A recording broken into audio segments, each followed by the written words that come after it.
Hi all, നാളത്തെ എക്സാമിൽ ഉറപ്പായിട്ട് ചോദിക്കുന്ന ഒരു ക്വസ്റ്റ്യൻ ആണ് ഇമെയിൽ റൈറ്റിംഗ് എന്നുള്ളത്. സോ ഏതൊരു ഇമെയിൽ വന്നു കഴിഞ്ഞാൽ നിങ്ങൾക്ക് എഴുതേണ്ട രൂപമാണ് നമ്മൾ എന്താക്കുന്നത് ഈ ഒരു വീഡിയോയിൽ പറയാൻ പോകുന്നത്. സോ ആദ്യമായിട്ടാണ് ചാനൽ കാണുന്നതെങ്കിൽ സബ്സ്ക്രൈബ് ചെയ്യാൻ മറന്നു പോരുത്. നിങ്ങൾക്ക് ഏത് ചാപ്റ്ററിൽ നിന്നും എങ്ങനെ ഇമെയിൽ വന്നു കഴിഞ്ഞാലും ഈ ഒരു ഫോർമാറ്റ് നിങ്ങൾ ഫോളോ ചെയ്തില്ലെങ്കിൽ അതിന്റെ മാർക്ക് കുറയും. ചാപ്റ്റർ കംപ്ലീറ്റ് പഠിച്ചു വെച്ചത് കൊണ്ട് കാര്യമില്ല, കാരണം ചാപ്റ്റർ അറിയാൻ വേണം. അതിന്റെ കൂടെ തന്നെ ഇതിന്റെ ഫോർമാറ്റുകൾ നമ്മൾ മൈൻഡിൽ ഉണ്ടായിരിക്കണം. ഇമെയിലിന് മിക്കപ്പോഴും 7 മാർക്കും 8 മാർക്കിനൊക്കെ ചോദിക്കാറുണ്ട്, ചിലപ്പോൾ 6 മാർക്കിനൊക്കെ ചോദിക്കാറുണ്ട്. എന്തായാലും ഇത് വളരെ ഇമ്പോർട്ടന്റ് ആണ്. ആ ഇമെയിൽ ലെറ്റർ എഴുതുന്നത് പോലെ തന്നെയാണെങ്കിലും ചില മാറ്റങ്ങൾ നമ്മൾ അതിൽ ഫിക്സ് ചെയ്ത് കൊടുത്തു കഴിഞ്ഞാൽ ലെറ്ററിന്റെ അതേ സ്പെസിഫിക്കേഷൻസ് ഒക്കെ തന്നെയാണ്. നമുക്ക് നോക്കാം. ഇത് ഒരു വന്നിട്ടുള്ള ക്വസ്റ്റ്യൻ ആണ്. രത്നയെ നമ്മുടെ സൗഹൃദ ക്ലബ്ബ്, നമ്മുടെ സ്കൂളിലെ സൗഹൃദ ക്ലബ്ബ് നമ്മുടെ ഒരു ക്ലബ്ബ് ഉണ്ടാക്കുന്നുണ്ട്. അതിന്റെ ഇനാഗുറേഷന് വേണ്ടിയിട്ട് നമ്മുടെ രത്ന ദീദി എന്നുള്ള ചാപ്റ്ററിലെ ദീദി അല്ല മറ്റേ ഈ ഒരു ഹൊറഗല്ലൂരിലെ രത്നനെ നമ്മൾ എന്താക്കാണ് ഇൻവൈറ്റ് ചെയ്യാണ്. ആ ഒരു ഇമെയിൽ നമ്മളോട് തയ്യാറാക്കാൻ പറഞ്ഞാൽ എങ്ങനെ ഉണ്ടായിരിക്കും? മറ്റൊരു ക്വസ്റ്റ്യൻ, ആകാംക്ഷ ഫൗണ്ടേഷൻ, ഇവിടെയാണ് ദീദി. Okay, it's a significant job by transforming lives of unprivileged children. Okay, Aakanksha foundation കാരണം കുറെ ആൾക്കാർ അൺപ്രിവിലേജ്ഡ് ആയിട്ടുള്ള കുട്ടികൾക്ക് എന്താക്കി അവരുടെ ജീവിതം തന്നെ മാറി. Draft email to your friend your impression about Aakanksha ഫൗണ്ടേഷന്റെ ആ ഒരു ഇംപ്രഷൻ വെച്ചിട്ട് നിങ്ങൾക്ക് എത്രത്തോളം മനസ്സിലായി, അല്ലെങ്കിൽ നിങ്ങൾക്ക് എത്രത്തോളം ആകാംക്ഷ ഫൗണ്ടേഷൻ എത്രത്തോളം നിങ്ങൾക്ക് യൂസ്ഫുൾ ആണ് എന്നുള്ളത് എനിക്ക്. അതുപോലെ തന്നെ ഇർഫാൻ അലാമിന്റെ മറ്റേ ചാപ്റ്റർ ഉണ്ടല്ലോ, 3 വീൽ റെവല്യൂഷൻ, ആ ചാപ്റ്റർ, ദീദി എന്നുള്ള ചാപ്റ്റർ, അതുപോലെ തന്നെ ഹൊറഗല്ലു എന്നുള്ള ചാപ്റ്റർ, ഏതൊക്കെയോ ചാപ്റ്റർ റിലേറ്റഡ് എന്തായാലും ഒരു ഇമെയിൽ റൈറ്റിംഗ് നിങ്ങളുടെ നാളത്തെ ക്വസ്റ്റ്യൻ പേപ്പറിൽ പ്രതീക്ഷിച്ചോ.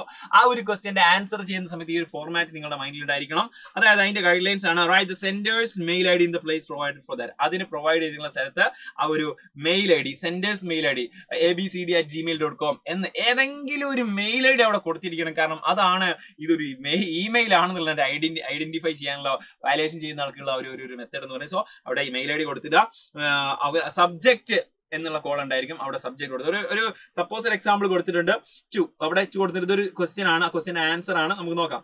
ഓക്കെ, ഇവിടെ 2 എന്ന് പറഞ്ഞിട്ട് ഒരു മെയിൽ ഐ ഡി കൊടുക്കുക, റിസീവേഴ്സ് മെയിൽ ഐ ഡി കൊടുക്കുക. എന്നിട്ട് അവിടെ CC/BCC ഉണ്ടായിരിക്കും. ജസ്റ്റ് ചുമ്മാ CC/BCC നമ്മൾ എഴുതി കൊടുക്കുക. കാർബൺ കോപ്പിയും ബ്ലൈൻഡ് കാർബൺ കോപ്പി, ഇതൊക്കെയാണ് അതിന്റെ ഫുൾ ഫോം എന്ന് പറയുന്നത്. അതൊന്നും നമ്മൾ മൈൻഡ് ചെയ്യേണ്ട. CC/BCC എഴുതി കൊടുത്തിട്ട് അവിടെ ബ്ലാങ്ക് ആക്കിയിടുക. ഓക്കെ, എന്തെങ്കിലും ഇമെയിൽ ഐ ഡി എഴുതി കൊടുക്കാം, പക്ഷെ അവിടെ ഒന്നും എഴുതണ്ട, ബ്ലാങ്ക് ആക്കിയിടുക. പക്ഷേ CC/BCC എഴുതി കൊടുക്കുക, കാരണം ഇതൊരു മെയിൽ ഐ ഡി ആണെന്നുള്ളതിന്റെ ഒരു ഐഡന്റിഫിക്കേഷൻ ആണ്. നെക്സ്റ്റ് അവിടെ സബ്ജക്ട് കൊടുക്കണം. അത് ക്വസ്റ്റ്യൻ ഉണ്ടായിരിക്കും, എന്തിനാണ് ഈ ഒരു മെയിൽ ഐ ഡി അയക്കുന്നത് എന്നുള്ളത്. ഒരു ഗ്രീറ്റിനോട് കൂടിയിട്ട് ഡിയർ സർ അല്ലെങ്കിൽ സർ എന്ന് കൊടുക്കാം. ഒരു ഈ ഫോർമൽ ആണെങ്കിൽ ഡെഫിനറ്റ്ലി അവിടെ സാറോ മാഡമോ കൊടുക്കുക. ഡിയർ സാറോ അല്ലെങ്കിൽ ഡിയർ മാം എന്നെങ്കിലും കൊടുക്കുക. ഒരിക്കലും ഡിയർ എന്ന് മാത്രം കൊടുക്കരുത്. ഓക്കെ, ഫോർമൽ ആണെങ്കിൽ നിങ്ങൾക്ക് എന്ത് കൊടുക്കാമല്ലോ. Start with indication of what message in the first paragraph. First പാരഗ്രാഫിൽ എന്താണോ സബ്ജക്ട് എന്നുള്ളത് ഒന്നുകൂടി കുറച്ച് ഡിഫൈൻ ചെയ്ത് കൊടുക്കുക. എന്താണ് ആവശ്യം, എന്തെങ്കിലും ഒരു പെർമിഷൻ കിട്ടാനാണെങ്കിൽ ആ പെർമിഷന്റെ ഉദ്ദേശം, എന്ത് പെർമിഷൻ ആണെന്നുള്ളത് അത് ഡീറ്റെയിൽ ആയിട്ട് കൊടുക്കുക. അതുപോലെ തന്നെ വളരെ ഇമ്പോർട്ടന്റ് ആയിട്ടുള്ള നെസസറി ഡീറ്റെയിൽസ് ഒക്കെ നെക്സ്റ്റ് പാരഗ്രാഫിൽ കുറച്ച് കൊടുക്കുക. ഡീറ്റെയിൽസ് അവർക്ക് കൊടുക്കേണ്ട ഡീറ്റെയിൽസ് ഒക്കെ. എന്നിട്ട് അവസാനം പൊളൈറ്റ് ആയിട്ട് നമ്മൾ എന്താക്കുക, പൊളൈറ്റ് ആയിട്ട് അവസാനിപ്പിക്കുക. യുവർ സിൻസിയർലി റിഗാർഡിംഗ് ഒക്കെ പറഞ്ഞിട്ട് ഒരു കോമയൊക്കെ ഇട്ടിട്ട് അവസാനിപ്പിക്കുക. അവസാനം ആ ഒരു മെസ്സേജിന്റെ അല്ലെങ്കിൽ ആ ഒരു ലെറ്ററിന്റെ ഇമെയിൽ അതിന്റെ ഏറ്റവും അടിയിൽ നിങ്ങളുടെ പേരും കൊടുക്കുക. ഒരു എക്സാമ്പിൾ ഇവിടെ കൊടുത്തിട്ടുണ്ട്. സർ എന്ന് കൊടുത്തു, സബ്ജക്ട് കൊടുത്തു, CC/BCC ഒക്കെ ഒഴിച്ചിട്ടു, അതുപോലെ തന്നെ ടു അഡ്രസ് കൊടുത്തു. എന്നിട്ട് എന്താണ് സംഭവം എന്നുള്ളത് ഡിഫൈൻ ചെയ്തു. ചെറിയ ലെറ്റർ മതി, വളരെ ചെറുത് മതി.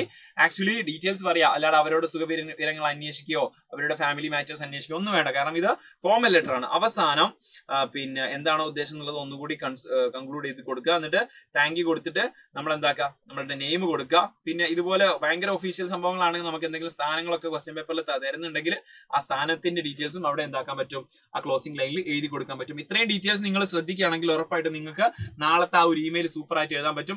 ഏത് രീതിയിലുള്ള ഇമെയിൽ ആണ് നമ്മൾ ഇന്നത്തെ ലൈവിൽ ഡിസ്കസ് ചെയ്യേണ്ടത് എന്നുള്ളത് ജസ്റ്റ് കമന്റ് ചെയ്യുക. ഇന്നത്തെ ലൈവിൽ നമ്മളെ ഇമെയിൽ ഐഡികളോ അല്ലെ ഇമെയിൽ എങ്ങനെ ഡിഫൈൻ ചെയ്യാം, എങ്ങനെ ഏത് ഇമെയിൽ വന്നു കഴിഞ്ഞാൽ ഏത് രൂപത്തിൽ എഴുതാൻ പറ്റും, അതിന്റെ ആൻസേഴ്സ് ഒക്കെ നമ്മൾ എന്താക്കുന്നുണ്ട്, ഡിസ്കസ് ചെയ്യുന്നുണ്ട്. സോ ഇന്നത്തെ രാത്രി 7 മണിക്കുള്ള കൃത്യം 7 മണിക്കുള്ള ലൈവ് മിസ് ചെയ്യരുത്. ഇംഗ്ലീഷ് ഈ ഒരു ലൈവോട് കൂടി നിങ്ങൾ സെറ്റ് ആവും, പവർ ആവും, വേറെ ലെവലാവും. സോ നിങ്ങളുടെ ഫ്രണ്ട്സിനോട് പറയണം, നമ്മൾ എന്താക്കുന്നുണ്ട്, മെഗാ മാരത്തോൺ വരുന്നുണ്ട് കൃത്യം 7 മണിക്ക്. അവർക്കൊക്കെ അയച്ചു കൊടുക്കുക, ആ ഒരു ലിങ്ക് അയച്ചു കൊടുക്കുക, നിങ്ങളുടെ വാട്സ്ആപ്പ് ഗ്രൂപ്പിലേക്ക് ഷെയർ ചെയ്യാം. അപ്പൊ നിങ്ങളുടെ വിലയേറിയ അഭിപ്രായങ്ങളും കമന്റ് ബോക്സിൽ അറിയിക്കാം. നമുക്ക് മറ്റൊരു വീഡിയോ ആയിട്ട് വീണ്ടും കാണാം. Bye, thank U.